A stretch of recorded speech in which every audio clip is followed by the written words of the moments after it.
నాశనమైపోతే ఏం చేయాలి? ఇప్పుడు నేనేం చేయాలి దేవుడా? ఎందుకు కంగారు పడుతున్నావు? ఎందుకలా భయపడుతున్నావు? ఏమైంది? ఏం లేదు అత్తయ్య. కరెంట్ పోయింది కదా, భయం వేసింది.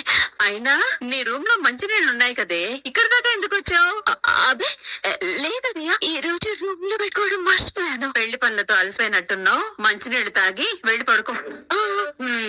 ఇదిగో, ఈసారైనా రూమ్ లో మంచినీళ్ళు పెట్టుకో. అయ్యో దేవుడా, అమ్మో నీ బండి సచ్చినాడు, అమ్మల్ని చేసేస్తున్నాడు ఏంటో. ఒకసారి ఫోన్ చేద్దాం. అయ్యో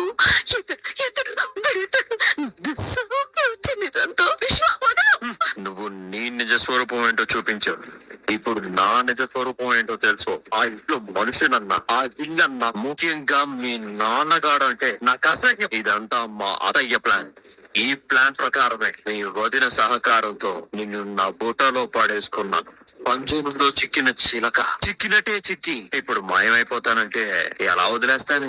నిన్ను పెళ్లి చేసుకుని అనాథని చేసి మీ నాన్న కుళ్ళి కుళ్ళి ఏడ్చేలా చెయ్యాలి. అదే నా ప్లాన్. మా అతయ్య ప్లాన్ కూడా అదే. విశ్వ, ఇదంతా నువ్వు పగతో చేసావా? నా మీద ప్రేమతో చేసినట్టు నమ్మించావు కదరా. నమ్మించానే, కానీ నువ్వు మాత్రం తక్కువ తిన్నావా?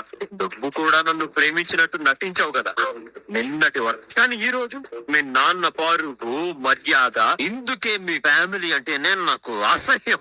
ఒక్క మాట మీద ఉండరు. మీ నాన్న మాతేం లేకపోయాడు.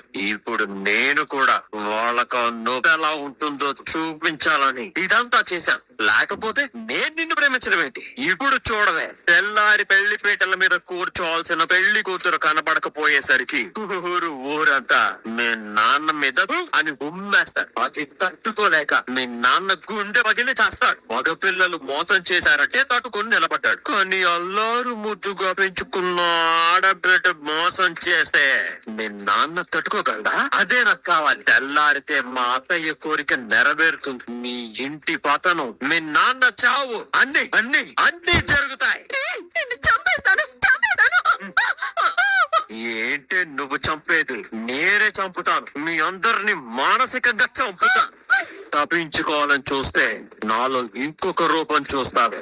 ఈ తాళి నీ మెళ్ళలో పడితే నాన్న గౌరవం పరువు నిలబడతాయి. కానీ ఇదే తాళి నేను కడితే చెల్లెలు ఎక్కడుందో తెలుసుకోవడం చేతగాదా మావాడి మీద పడి ఏడుస్తున్నారేంట్రా? పెళ్లి పీటల మీద ఉండాల్సింది మీ చెల్లెలు ఇంట్లో లేదు అంటే ఎవరితోనూ లేచిపోయిందని అర్థంరా.